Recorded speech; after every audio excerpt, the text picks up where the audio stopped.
Assalamualaikum warahmatullahi wabarakatuh. Halo sana, saya Rumi Nasrial. Selamat datang di segmen biologi. Pada segmen biologi kali ini, kita akan membahas tentang virus.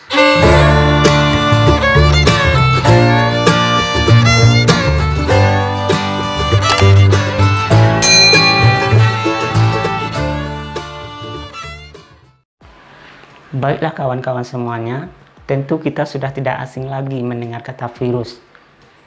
Ya, virus. Beberapa penyakit di sekitar kita seringkali disebabkan oleh virus.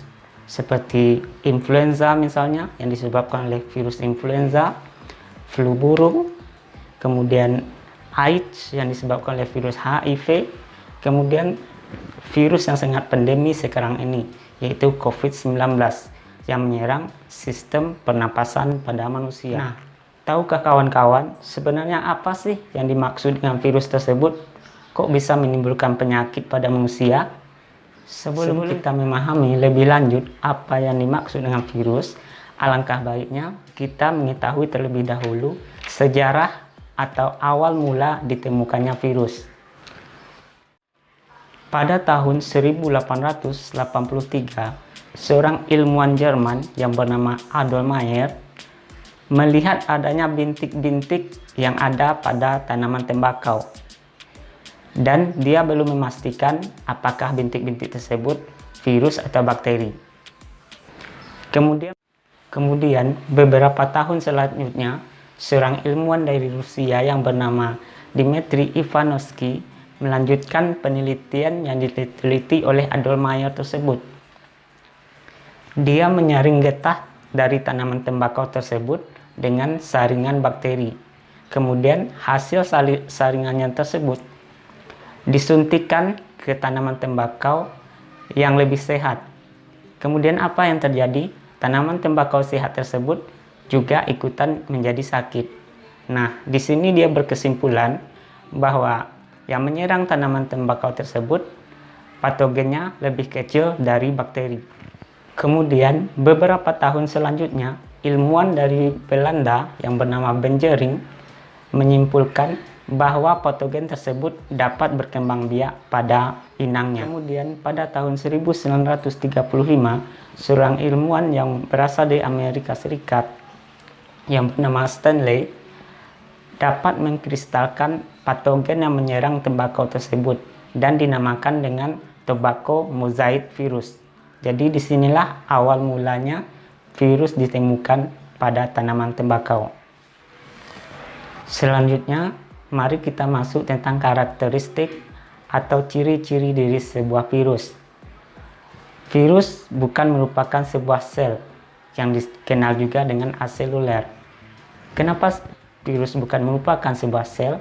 Yang pertama, karena virus tidak memiliki inti sel. Yang kedua, virus tidak memiliki membran sel. Yang ketiga, virus tidak memiliki sitoplasma. Karena tidak memiliki sitoplasma, virus juga tidak memiliki organel-organel yang dimiliki oleh sel. Tapi virus hanya memiliki asam nukleat yang berupa DNA atau RNA. Asam nukleat inilah yang berfungsi untuk virus sebagai berkembang biak di dalam tubuh inangnya. Karena bisa berkembang biak, maka virus dikategorikan sebagai makhluk hidup. Tetapi virus hanya dapat hidup di dalam sel inangnya atau di dalam sel makhluk hidup lain. Sehingga virus disebut dengan parasit obligat. Parasit obligat artinya selalu parasit karena tanpa menumpang dia tidak akan bisa hidup. Selanjutnya, apalagi karakteristik yang dimiliki oleh virus? Virus ini berukuran sangat kecil sehingga tidak bisa dilihat dengan mikroskop biasa, apalagi dengan mata telanjang. Ya, virus hanya bisa dilihat dengan bantuan mikroskop khusus seperti mikroskop elektron misalnya. Kemudian karakteristik virus selanjutnya yaitu virus dapat dikristalkan seperti benda mati. Itulah virus dikatakan sebagai benda mati. Ya, virus masih ambigu dikatakan sebagai benda mati karena virus tersebut dapat dikristalkan seperti benda-benda mati lainnya. dikatakan makhluk hidup karena virus dapat berkembang biak di dalam sel inangnya. Bagaimana sih bentuk-bentuk dari sebuah virus? Virus itu memiliki berbagai macam bentuk. Ada yang berbentuk bulat, ada yang berbentuk memanjang, ada yang berbentuk oval, ada yang berbentuk silindris, dan ada yang berbentuk T. Salah satu contoh virus yang berbentuk T yaitu bakteriofag, yaitu virus yang menyerang bakteri. Virus memiliki beberapa bagian-bagian tubuh. Untuk lebih jelasnya, simak video berikut ini. Penyusun tubuh virus yang pertama adalah kapsid, yaitu lapisan pembungkus tubuh virus yang tersusun atas protein. Kapsid inilah yang akan memberikan bentuk pada virus tersebut. Di dalam kapsid terdapat asam nukleat yang berupa DNA atau RNA saja. Asam nukleat ini yang digunakan virus untuk berkembang biak di dalam tubuh inangnya. Kemudian bagian ini disebut dengan leher yang menghubungkan kepala virus dengan bagian ekor virus. Dan ini termasuk bagian ekor virus yang disebut dengan selubung. Bagian yang paling bawah dari bagian ekor ini adalah dinamakan dengan papan dasar. Kemudian bagian yang menyerupai kaki ini disebut dengan serabut ekor. Karena virus memiliki asam nukleat, maka virus dapat bereproduksi atau berkembang biak di dalam sel inangnya. Bagaimana sih cara virus berproduksi atau berkembang biak di dalam sel inangnya?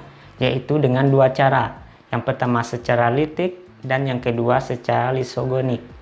Untuk lebih jelasnya, perhatikan video berikut. Tahapan pertama pada siklus litik adalah absorpsi, di mana ekor virus mulai menempelkan diri pada dinding sel bakteri. Kemudian tahapan kedua yaitu penetrasi, di mana asam nukleat virus yang berupa DNA atau RNA akan diinjeksikan ke dalam sel bakteri. Tahap selanjutnya yaitu replikasi atau sintesis, di mana DNA virus menghancurkan DNA bakteri dan mengambil alih metabolisme bakteri. Kemudian DNA virus mereplikasikan diri berulang kali membentuk DNA virus yang baru. Tahapan selanjutnya adalah perakitan, di mana bagian-bagian tubuh virus mulai dirakit kembali. Tahapan yang terakhir yaitu tahapan litik atau lisis, di mana dinding sel inang akan pecah dan diikuti oleh pembebasan virus-virus baru yang siap untuk mencari sel-sel inang yang baru. Pada tahapan siklus lisogenik, tahapan absorpsi dan tahapan penetrasinya sama dengan tahapan pada siklus litik. Tahapan selanjutnya adalah tahapan penggabungan, di mana asam nukleat virus akan bergabung dengan asam nukleat bakteri. Selanjutnya adalah tahap pembelahan, di mana apabila sel bakteri membelah, maka secara otomatis DNA virus juga ikut membelah. Pada penjelasan daur litik dan daur lisogenik dapat kita bedakan. Yang pertama pada daur litik, di mana DNA virus akan menghancurkan DNA sel inangnya yaitu bakteri. Sedangkan pada daur lisogenik, DNA virus bergabung dengan DNA sel inangnya. Selanjutnya, apa sih peranan virus dalam kehidupan kita? Peranan tersebut ada dua, yang pertama peranan menguntungkan dan yang kedua peranan merugikan. Tetapi virus lebih banyak merugikan daripada menguntungkan, karena dengan virus berbagai penyakit dapat ditimbulkan gara-gara virus tersebut. Sedangkan keuntungannya, virus tersebut dapat dilemahkan dan dapat dibuatkan sebagai vaksin yang dapat merangsang antibodi atau imunitas tubuh kita.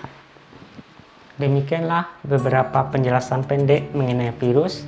Akhir kata, salam.